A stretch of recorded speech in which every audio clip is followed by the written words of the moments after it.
তৃণমূলের এখন নতুন নাম হচ্ছে টানা মিথ্যের ছড়াছড়ি।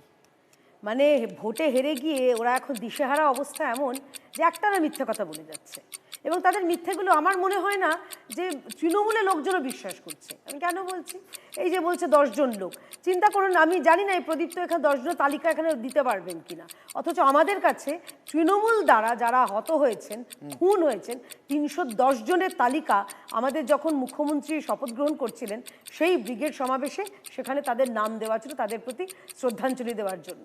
তো তৃণমূল একটা খুনির দল, তৃণমূল ছিল তোলাবাজের দল, এখন তৃণমূল হচ্ছে টানা মিথ্যে কথা বলার দল।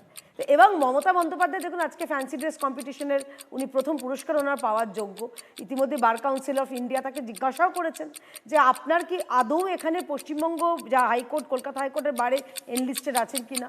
উনি মনে করছেন এখন ওই ডুবন্ত মানুষ যেরকম খড়কুটো দেখলেই আঁকড়ে ধরার চেষ্টা করেন, মমতা ব্যানার্জি প্রাসঙ্গিকতা পাচ্ছেন না, হেডলাইনে নেই, আপনারা দেখাচ্ছেন না, কোনো মিডিয়া দেখাচ্ছেন না।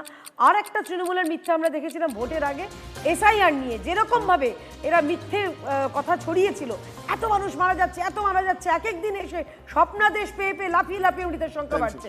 এই তথ্য শুধুমাত্র তৃণমূল অফিস, মমতা ব্যানার্জি আর ভাইপোর কাছে ছিল, আর বাকি রাজ্যের লোকের কাছে ছিল না।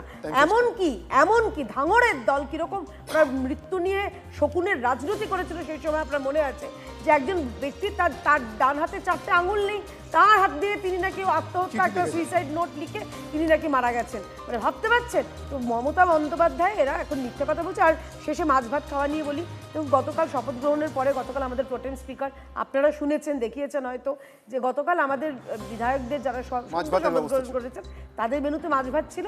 আজকে বাড়ি থেকে আমিও ট্যাংরা মাছের ঝাল দিয়ে ভাত খেয়ে আসছি।